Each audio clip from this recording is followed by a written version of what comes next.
Okay, so we're going to continue our lesson on supply and demand. We're going to talk about supply now. And it's important as we start talking here about supply to think about ourselves as producers, as suppliers. This is sometimes very difficult for students because they're just not used to thinking about that side of the market. They're very good at being demanders, but not so good at being suppliers.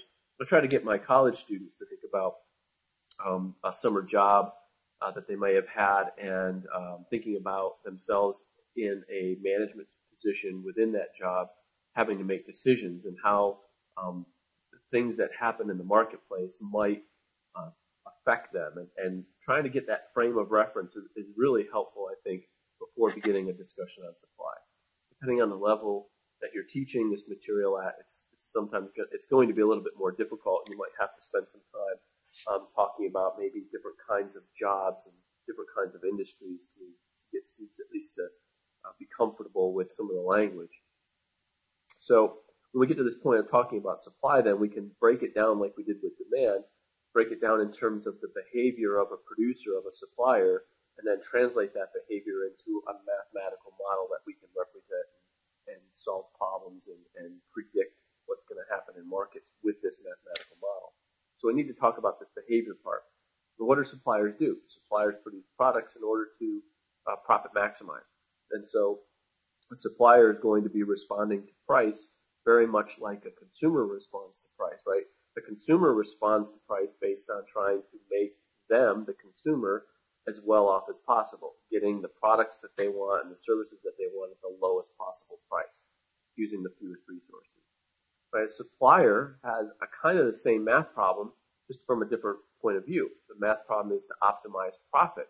So they are going to have to buy and spend money on resources of production, land, labor, and capital. They want to bring these resources together as efficiently or in a low-cost way as possible in order to sell the product at a particular price and make a profit. So when we think about the supplier reacting to price, when the price of a product is low in a marketplace, the supplier is not very willing to produce a lot of units, because if the price is low, there's no incentive to sell a lot of units, nor is the supplier able to produce a lot of units, because in order to produce a lot of units, it requires a lot of resources, and in order to afford to bring in and hire a lot of resources, you have to have a fairly high price for the product. So when prices are low, producers are not very willing and not very able to produce very many units, so the quantity supplied is low. When the price is high, suppliers are much more willing to produce products because when the price is high, there's more of a profit motive, and also they can bring in the resources that they need and pay for those resources with the higher price so they can actually produce more product. So we've got this same kind of definition where we can break it down into both a willingness and an ability. So a relation showing how much of a good producers are willing and able to sell at each possible price during a given time period, holding everything else constant, ceteris paribus. So that same concept of ceteris paribus that we described back when we did the demand video applies here. There are lots of other variables out there that might influence a producer's overall supply of the product. We're going to hold those constant right now and just talk about how the producer responds to a change in the price. For example, let's just say I'm a Coca-Cola bottler. So I bottle Coca-Cola. I don't care how the price of Coca-Cola changes, meaning if the price of Coca-Cola were to go up overnight, as a Coca-Cola bottler, I'm going to react to that saying, all right, we can sell more Coca-Cola if we can just bottle it, and I'm going to ramp up the factory and get it going and produce more Coca-Cola. I'm not concerned about why the price went up. I'm not concerned about why the price might go down. I'm just going to react to that price by either increasing or decreasing my quantity supply. So that creates the law of supply. This mathematical relationship that we've sort of been describing here is that the quantity of a good supplied is directly related to its price, meaning the price and quantity supplied move in the same direction. When there's an increase in the price, there's an increase in the quantity supplied. When there's a decrease in the price, there's a decrease in the quantity supplied. Again, all because of this behavior that we just explained. So that allows us to put that behavior into a graph, right? All we're simply doing here is taking that economic behavior and the math that we sort of described within that economic behavior, and now placing it into a graphical analysis, applying a little bit more math, the next step in math. And so here we've got the quantity supplied being measured here on the x-axis. Got zero quantity supplied, and of course way out here we've got many, many units of quantity supplied. We've got the price of the product on the y-axis, and when the price of the product is really low, right, producers are not very willing, nor are they very able to produce a lot of units. They just can't afford to produce a lot of units and hire all those resources that they would need, and so quantity supplied is relatively low. As the price of the product goes up, producers are induced with that higher price to be willing to produce more, so they want to, and they're more able to as well because the higher price will allow them to hire the inputs, the land, the labor, and the capital that they'll need in order to produce a greater quantity supplied, and as a result, quantity supplied increases and moves out away from the origin. The only variable that can ever influence quantity supplied for a producer is the price of the product itself. That's the only variable that has any influence on quantity supply. From video 1 on demand, that should sound familiar.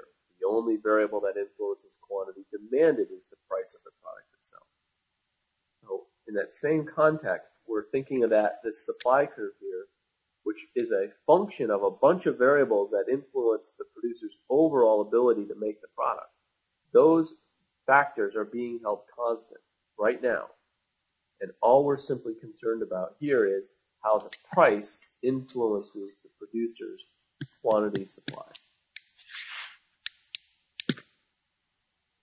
What are some of those variables that are being held constant when we looked at that previous supply curve? These are the variables that would change a producer's willingness and ability to produce regardless of the actual selling price. So regardless of what they're selling their product for, if one of these variables were to change, it would fundamentally change the overall supply of the product. What goes into this list? Well, the first variable, and probably the most straightforward variable that changes supply, is a change in technology.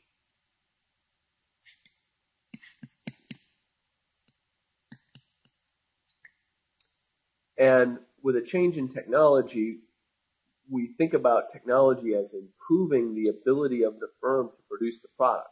Maybe it's a new piece of machinery. Maybe this technology helps labor be more productive because they use this new piece of machinery more efficiently than the old piece of machinery. And so what the firm can do is, given its set amount of resources that it has, this new technology can allow the firm to get more out of those resources without changing the cost of hiring those resources.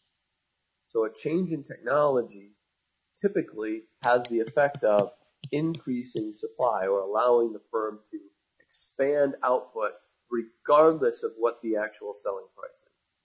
So, if markets are depressed and the price of a product is fairly low, right, we know that a producer is not going to be all that willing and able to produce very many units. However, with a change in technology, they might be able to increase their output even at the low price. What's another example? Well, I think another pretty straightforward example of what would influence the overall supply of a product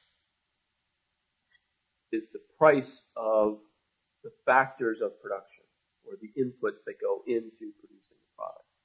So we'll call this the price of inputs.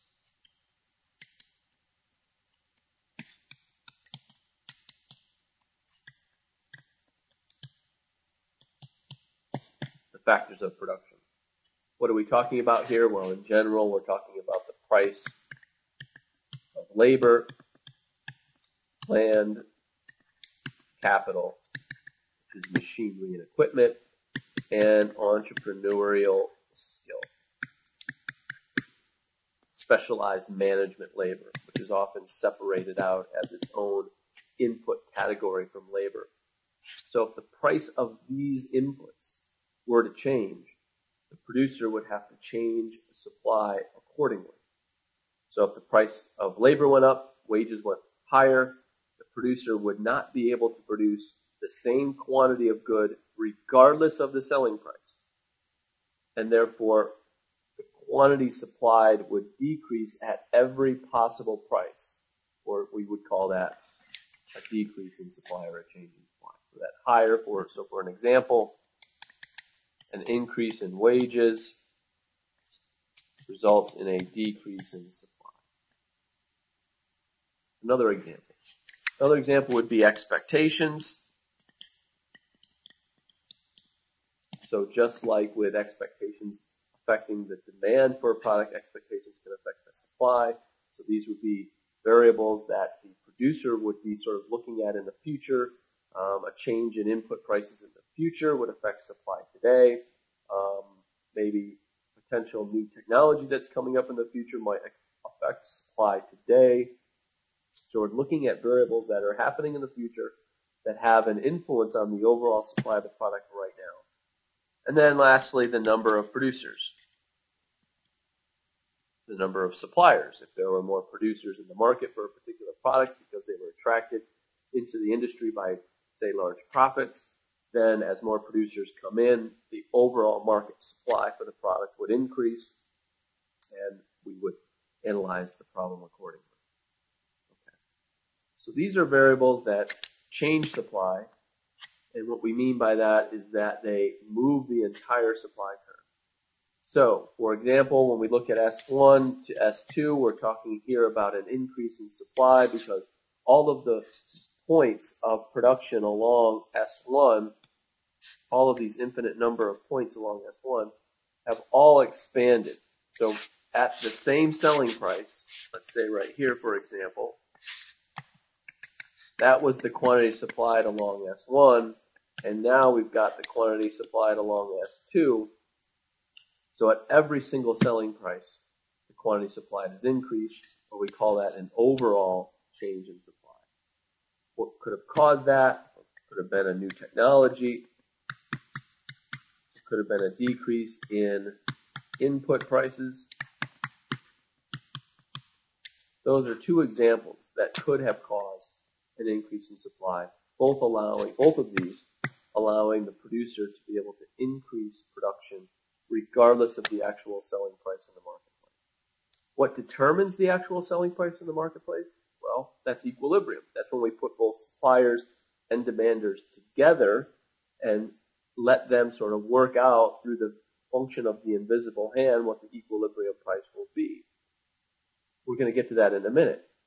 But it's important before getting to the whole equilibrium what determines a price in a marketplace to really spend some time explaining and discussing what motivates consumers and the difference between changes in quantity demand and demand, that's video 1, and what motivates producers and the changes in quantity supply and supply that we're talking about right here, because we really need to understand the motivations and the way people behave so that then when we put it together and talk about equilibrium, the whole function of the market, and if things were to change in the market, how the individual players in the market react, it's much easier to do. We can explain that much easier when we understand these underlying fundamental motivations of the players in the marketplace. Transformations of supply, again, this is something that we discussed in the first video under marginal analysis in another session in the learning module. We talked about how supply is really defined as the marginal cost function of the firm, and then we expanded that definition of marginal cost to include problems where we might have external costs or externalities like pollution problems, which are very common in environmental economics. So I would, in order to sort of understand these transformations of supply, it makes sense to go and take a look at that first video from the session on marginal analysis. Okay. What we're going to do next is we're going to do a math problem of equilibrium. We're going to talk about equilibrium. We're going to also look at a little bit of the underlying math, the supply and demand from the graph that we've described.